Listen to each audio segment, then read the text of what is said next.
اب وہ تلاش کرتا ہے اللہ کے فضل سے حضور صلی اللہ علیہ وسلم کی محبت میں انشاءاللہ ہم کوشش کریں گے کہ ان بچوں کے ان کنفیوژنز کو دور کریں اور اس حلقہ یارہ کو صحیح معنوں میں ان بچوں کے لیے رہنمائی اور ہدایت اور خیر و برکت کا ذریعہ بنا. بچوں اہلاً و سہلاً، موسٹ ویلکم. ماشاءاللہ قرآن پاک حضور صلی اللہ علیہ وسلم کا زندہ جاوید معجزہ ہے. تمام نبیوں کو معجزے اللہ تعالیٰ نے دیے، اور قرآن پاک کا ایک حیرت انگیز معاملہ یہ ہے کہ یہ دنیا کی واحد الہامی کتاب ہے کہ جو 1400 سال گزرنے کے بعد جس کے ایک نقطے میں بھی کوئی کمی بیشی نہیں کی گئی. اور مسلمانوں نے، ہمارے بزرگوں کا جو تعلق قرآن سے ہوا کرتا تھا، یعنی بزرگ فرماتے ہیں، ہمارے بزرگوں نے یہ باتیں بھی کہی ہیں کہ جب ہماری کوئی سوئی یا کوئی ہمارا اونٹ بھی گم ہو جایا کرتا تھا تو ہم قرآن کے صفحات میں اس کو تلاش کیا کرتے تھے وہ کدھر گیا. ہمارے بزرگوں نے ایک ایک مسئلے کو حل کرنے کے لیے 100 دفعہ قرآن کو پڑھا ہے، اور کبھی یہ نہیں، اور یقین ہوتا تھا ان کا، فیتھ اور بلیف تھا ان کا کہ ہم کو اپنے مسائل کا علاج قرآن ہی میں ملے گا، اور قرآن میں وہ تلاش کرتے تھے. اور جب وہ روحانی اساس قائم تھی جس ملت کی، جس قوم کی، جس کی بنیادیں قرآن و سنت کے اوپر تھیں، جس کی بنیادیں حضور صلی اللہ علیہ وسلم کی سیرت مبارکہ سے فیض اور نور لیتے تھے، یہ وہ وقت تھا کہ جب مسلمان دنیا کے کونوں کونوں پر اللہ اکبر کی اذانیں دے رہے تھے. چین سے لے کر یورپ تک ہماری سلطنت قائم تھی. یہ وہ وقت تھا کہ جب ہم اپنے قرآن سے زیادہ نزدیک تھے. اسی قرآن کو بنیاد بنا کر مسلمانوں نے سوشل سائنسز ڈیولپ کی، political, economic, social, judicial models develop کیے. اسی قرآن کو بنیاد بنا کر مسلمانوں نے سائنس اینڈ ٹیکنالوجی ڈیولپ کی. کیونکہ کمال یہ ہے ہمارے اس قرآن کا، ہمارے اس دین کا، کہ یہ دین اور دنیا میں فرق نہیں کرتا. یہ عیسائیوں کا کانسیپٹ ہے، دین اور دنیا. دنیا کوئی اور گزارے، سیکولر ہو، اور دین کا معاملہ جو مذہب کا معاملہ جب وہ پادری کے پاس ہو. دین اسلام بذات خود جو کمال ہے اس کا وہ یہ کہ یہ دنیا گزارنے کا نام دین ہے. جو کچھ آپ اپنی زندگیوں میں کرتے ہو، ان صلاتی و نسکی محیائی مماتی للہ رب العالمین، میرا اٹھنا، میرا بیٹھنا، میرا جینا، میرا مرنا، میری قربانی سب اللہ کے لیے ہے. تو جو کچھ آپ کرتے ہو، ایک بندہ مومن کا سونا، اس کا بیوی بچوں میں وقت گزارنا، اس کا جہاد کرنا، اس کا نماز پڑھنا، اس کا قرآن پڑھنا، اس کا سائنس اینڈ ٹیکنالوجی میں ریسرچ کرنا، اگر وہ اللہ کے لیے ہے تو سب دین کا حصہ ہے. کمال ہے بندہ مومن کے ساتھ. اور ہمارے بزرگوں نے قرآن کو اسی طرح سمجھا تھا. قرآن ایک زندہ لیونگ ڈائنامک فورس ہے. یہ کوئی فرسودہ کتاب نہیں جو صرف بیٹیوں کی شادی کرتے وقت ان کے سر پر ہم رکھ کے گزار دیں یا برکت کے لیے کچھ الفاظ پڑھ لیں اس میں سے. گو کہ وہ بھی ہے کہ قرآن کے الفاظ کو پڑھنا ہی بتاتے خود برکت اور خیر کا باعث ہے. اگر اللہ نے برکت نہ رکھی ہوتی تو شاید ہم قرآن پڑھتے ہی نہیں آج. لیکن قرآن عمل کی کتاب ہے، ہدایت کی کتاب ہے. اس کائنات میں اللہ تعالیٰ کا آخری پیغام ہے، اور اتنی زندہ جاوید اور لیونگ کتاب ہے کہ ہمارے بزرگوں کا طریقہ کار یہ تھا کہ جب ان کے پاس کوئی مسائل لے کر آیا کرتے تھے لوگ، کہ کوئی مسئلہ لے کر آئے کہ یہ مسئلہ ہمیں آج درپیش ہے، تو بزرگ پہلے یہ سوال کیا کرتے تھے کہ کیا آج کے دور میں یہ مسائل کسی کو پیش آئے ہیں؟ اور وہ شخص اگر یہ کہتا تھا نہیں یہ ہائپوتھیٹیکل مسئلہ ہے، ہمیں ابھی تک یہ مسئلہ پیش نہیں آیا، ہم صرف اس کا جواب پوچھنا چاہتے ہیں، تو پھر وہ بزرگ ہمارے یہ جواب دیا کرتے تھے کہ جب آنے والے دور میں یہ مسئلہ امت کو درپیش ہوگا تو اس وقت کے علماء قرآن و سنت کی روشنی میں اس کا جواب دیں گے. اس وقت قرآن جواب دے گا ان مسائل کا، آج ہمیں دینے کی ضرورت نہیں ہے. حضور صلی اللہ علیہ وسلم نے جب حضرت معاذ بن جبل رضی اللہ تعالیٰ عنہ کو یمن کی مہم پہ روانہ فرمایا تو پوچھا معاذ فیصلے کیسے کرو گے؟ حضرت معاذ بن جبل رضی اللہ تعالیٰ عنہ فرماتے ہیں یا رسول اللہ صلی اللہ علیہ وسلم قرآن سے. پھر حضور نے ان سے پوچھا اذا لم تجد، قرآن میں تم کو نہ ملے تو کیا کرو گے؟ فرمایا یا رسول اللہ سنت سے. فرمایا اذا لم تجد، اگر سنت میں تمہیں نہ ملے تو کیا کرو گے؟ فرمایا یا رسول اللہ اجتہد بالرائے، میں اپنی رائے سے اجتہاد کروں گا. حضور نے دعا دی، مبارکباد دی، خوشی کا اظہار فرمایا، اور قاعدہ بن گیا اس کے بعد یہ. لیکن الفاظ دیکھیے حضور صلی اللہ علیہ وسلم کے کیا ہیں. ترجمے میں غلطی ہو جاتی ہے. حضور نے فرمایا اذا لم تجد، لوگ ترجمہ کرتے ہیں اس کا قرآن میں نہ ہو تو تم کیا کرو گے. یہ بہت بڑی گستاخی اور بے ادبی ہے اس ترجمے کی.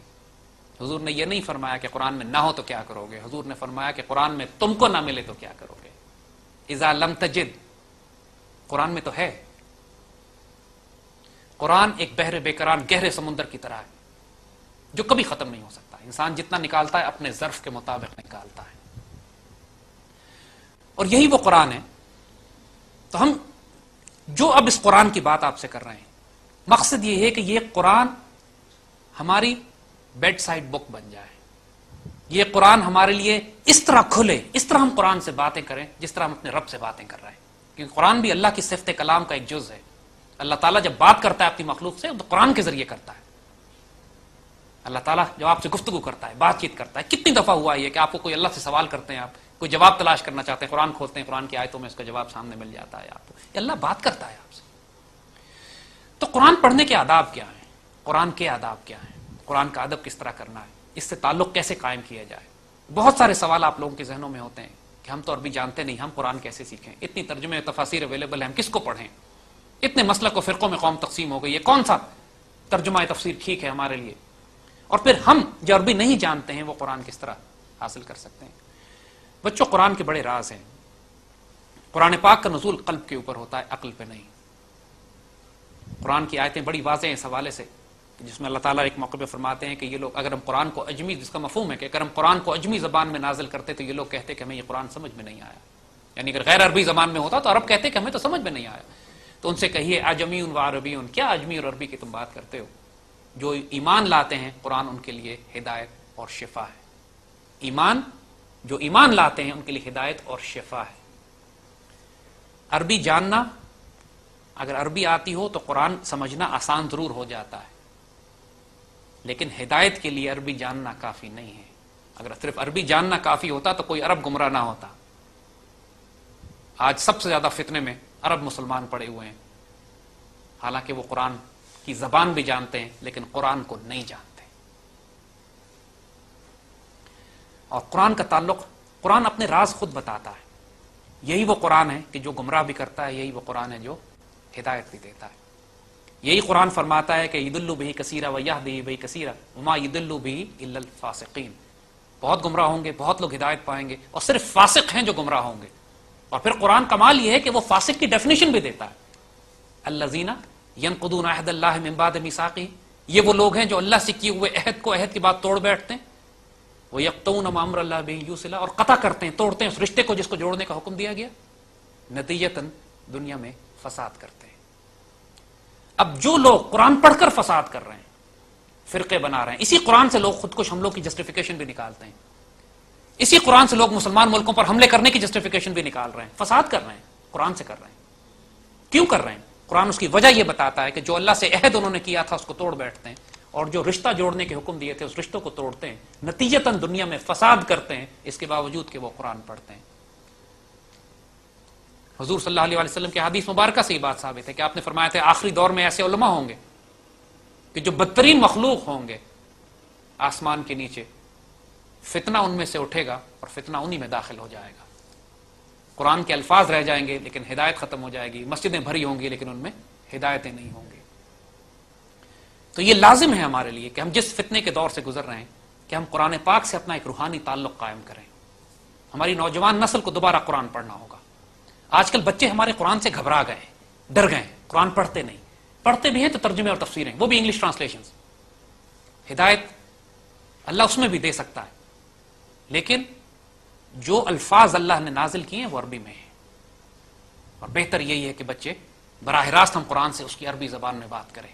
اور وہ یقین کیجئے، حیرت انگیز معاملہ قرآن کا یہ ہے میرے بچوں، آپ یقین نہیں کریں گے لیکن اس کو کر کے دیکھیے کہ قرآن آپ کے قلب پر نزول کرنا شروع کر دیتا ہے، نازل ہونا شروع ہو جاتا ہے اگر محبت اور ایمان کے ساتھ اس کے آداب پورے کرتے ہوئے انسان قرآن کو پڑھے تو، چاہے آپ کو عربی آئے یا نہ آئے۔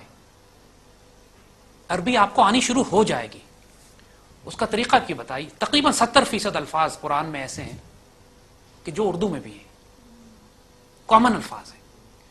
اور اب قرآن کی ایسی ٹرانسلیشنز یا ٹرانسلیٹریشنز آ گئی ہیں کہ جہاں پہ ترجمے کے بجائے ایک ایک لفظ کا ترجمہ، لفظی ترجمہ نیچے لکھا ہوتا ہے۔ مثلا ذالک الکتاب لا ریب فیہ، تو ذالکا کا ترجمہ اس کے نیچے لکھا ہوگا، ال کا مطلب نیچے لکھا ہوگا، کتاب نیچے لکھی ہوگی، لا کا مطلب اس کے نیچے لکھا ہوگا، ریب اور فی اور ہے اس کا مطلب الگ لکھا ہوگا۔ آپ کو یہ معلوم ہو جاتا ہے کہ ایک ایک لفظ قرآن میں اس کا مطلب کیا ہے، اور وہی لفظ رپیٹ ہوتے ہیں پورے قرآن میں۔ کچھ پریپوزیشنز ہیں، ذالکا، ھذا، ہؤلاء، اولئک، تلک، فوق، تحت، من، الا، پریپوزیشنز ہیں کہ جو جملوں کو جوڑنے میں کام آتے ہیں۔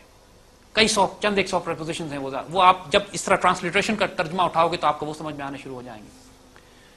لیکن سب سے بڑھ کر بات یہ ہے کہ جب یہ الفاظ اس قرآن کو آپ بار بار پڑھو گے، 1 ریڈنگ، 2 ریڈنگ، 3 ریڈنگ، 10 20 50 ریڈنگ سے اس قرآن کی آپ ختم کرو گے، بچوں یقین کرو یہ قرآن عربی میں آپ سے بات کرنا شروع کر دے گا۔ علامہ اقبال فرماتے ہیں میں پوری دنیا کی کتابیں پڑھ چکا ہوں، ان سے بڑا فلاسفر کوئی نہیں تھا وقت میں، دانشور کوئی نہیں تھا، وقت کے درویش، ولی کامل، فقیر وقت، پوری دنیا کی کتابیں پڑھنے کے بعد فرماتے ہیں کہ زندگی کے آخر میں نے ساری کتابیں پڑھی کر دیں اور سب کچھ اب میں قرآن سے لیتا ہوں۔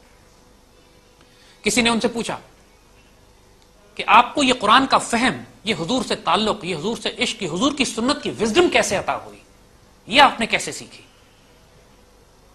یعنی قرآن کی تفسیریں تو سب کرتے ہیں، مگر آپ کی جو تفسیر، جو فہم ہے، جو ایک بندہ مومن کی صفات آپ نے بتائی ہیں، جو قرآن کی تفسیر آپ نے کی ہے، جو حضور کی حدیث مبارکہ کی حکمت میں اس کی روشنی میں آپ نے بندے مومن کی صفات بتائی ہیں، آپ نے کیا کیسے؟ فرماتے ہیں میں نے 1 کروڑ مرتبہ حضور پہ درود شریف پڑھا ہے، تم بھی پڑھ لو تمہیں نصیب ہو جائے گا، تمہارا قلب روشن ہو جائے گا، تمہارا وجود میں برکت اور خیر آنی شروع ہو جائے گی۔ تو میرے بچوں کو اس سوال اگر اس حوالے سے کرنا چاہتے ہو، قرآن کے حوالے سے، تو بسم اللہ، آج ہمارا موضوع تعلق قرآن کے ساتھ اور سنت رسول صلی اللہ علیہ وسلم ہے۔ Sir, I want to ask, how does the Quran define the concept of Banda Momin? Sir, how do you define it? بیٹا قرآن کا بندہ مومن وہی ہے جو اقبال کا بندہ مومن ہے۔ اقبال اس کو ڈیفائن کرتا ہے کہ وہ پراسرار لوگ ہوتے ہیں، یہ غازی یہ تیرے پراسرار بندے، مسٹیریس لوگ ہیں۔ ان میں ایک حیرت انگیز ڈائمنشن ہوتی ہے بندہ مومن میں جو روحانی ہوتی ہے، جو اسپرچل ہوتی ہے۔ اس کا اخلاق، اس کا کردار، اس کی جلال، اس کا جمال فیسنیٹ کر دیتا ہے۔ دنیا میں یقین کرو، اگر جو ایک قرآن کے بندہ مومن ہے، جو صحابہ کرام نے جس کی پریکٹیکل مینیفیسٹیشن دی، حضور کی سنت مبارکہ نے جس کو ثابت کیا، اور جو اقبال کا بندہ مومن ہے، وہ اتنا حیرت انگیز وجود ہوتا ہے۔ نرم دم گفتگو بھی ہوتا ہے، گرم دم جستجو بھی ہوتا ہے، رزم ہو یا بزم ہو، وہ پاک دل اور پاک باز بھی ہوتا ہے۔ وہ پوری کائنات میں غور و فکر و تفکر و تدبر بھی کر رہا ہے، اس کی ہوتا زمین پر ہے، پاؤں اس کے زمین پہ رکھے ہوتے ہیں، لیکن وہ وسعت افلاق میں تدبیر مسلسل بھی دے رہا ہے۔ اقبال قرآن پاک جس کو ڈیفائن کرتا ہے کہ اللہ کے بندوں کی ایٹریبیوٹس یہ ہیں، الذین یذکرون اللہ قیاما وقعودا وعلی جنوب، اللہ تعالیٰ کے وہ ذکر کرتے ہیں اٹھتے بیٹھتے لیٹے ہوئے، وہ یتفکرون فی خلق السماوات والارض، زمینوں اور آسمانوں پر غور کر رہے ہیں۔ They are not idiots, they are genius, پوری کائنات کی تخلیق پر غور کرتے ہیں۔ وہ یقولون ربنا ما خلقت ھذا باطلا، پھر اس نتیجے پہ پہنچتے کہ یا اللہ اس میں انکریڈیبل وزڈم ہے جو آپ نے بنایا، کچھ بیکار نہیں پیدا کیا۔ وہ اس رحمان، ترتیب دیکھو اللہ تعالیٰ نے کیا رکھی ہے۔ الرحمان، رحمان وہ ہے علم القرآن، جس نے قرآن سکھایا۔ خلق الانسان علمہ البیان، اندر داخل کر دیا ہے۔ تو جب انسان وہ شرائط پوری کرتا ہے کہ جو قرآن نے خود لکھی ہے، کہ انسان جب قرآن سے ہدایت لینے کے لیے یہ شرائط پوری کرے گا، اللہ سے کیے ہوئے عہد کو عہد کے بعد بھلائے گا نہیں۔ کون سا عہد ہے یہ؟ سورہ الاعراف کی 172 آیت میں وہ عہد آتا ہے، الستو بربکم، عہد الست جسے کہتے ہیں۔ جو عہد الست لیتے وقت انسانوں نے اللہ تعالیٰ سے عہد کیا تھا، اللہ نے سوال کیا الستو بربکم، ہم نے کہا بلا، جی آپ ہمارے رب ہیں۔ وہ عہد الست جب ہم مسلمان ہوئے، اس دنیا میں آئے، تو سب سے پہلے ہمیں اسی عہد کی تجدید کرائی گئی ہے اپنے کلمے کے پہلے حصے کی شکل میں، لا الہ الا اللہ، نہیں ہے کوئی الہ، نہیں ہے کوئی محبوب، نہیں ہے کوئی مقصود، نہیں ہے کوئی خدا سوائے اللہ کے۔ یہ عہد الست کی تجدید ہے۔ اسی لیے حضور صلی اللہ علیہ وسلم نے فرمایا کہ جس کی حدیث شریف ہے، جس کا مفہوم ہے کہ افضل الذکر لا الہ الا اللہ، بہترین ذکر یہ ہے کہ انسان لا الہ الا اللہ کا ذکر کرے اور کثرت سے اپنے ایمان کی تجدید کرتے رہو۔ مسلمانوں کو حکم دیا گیا ایمان کی تجدید کرنا کیا ہے؟ اپنے آپ کو یاد کراتے رہو کہ اللہ کے سوا تمہارا کوئی محبوب، کوئی مقصود، کوئی مطلوب، کوئی الہ، کوئی محبت کرنے والا، کوئی مقصود تمہارا نہیں ہے سوائے اللہ کے۔ اور اگین یہ وہی عہد ہے جس کی تصدیق آپ کرتے ہیں، عہد الست میں جو آپ نے عہد لیا تھا۔ تو قرآن پاک جو 3 شرطیں بتاتا ہے ہدایت کی، کہ یہ قرآن گمراہ بھی کرے گا، یہ قرآن ہدایت بھی دے گا، یضل بہ کثیرا ویہدی بہ کثیرا وما یضل بہ الا الفاسقین، صرف فاسق ہیں جو گمراہ ہوں گے۔ تو فاسق کی پہلی ڈیفینیشن یہ بتائی جاتی ہے کہ اللہ سے کیے ہوئے عہد کو عہد کے بعد بھلا ڈالتے ہیں، یعنی ان کا کلمہ مکمل نہیں ہوتا، کلمے کا پہلا حصہ لا الہ الا اللہ مکمل نہیں ہے۔ اور دوسری شرط یہ ہے کہ اس رشتے کو توڑتے ہیں جس کو جوڑنے کا حکم دیا گیا تھا۔ اب کامن سینس بھی یہ کہتی ہے کہ جب پہلا حصہ لا الہ الا اللہ ہے تو دوسرا وہ مبارک رشتہ جس کو جوڑنے کا حکم دیا گیا ہے وہ محمد رسول اللہ ہی ہوگا، یعنی حضور سے نسبت اور تعلق قائم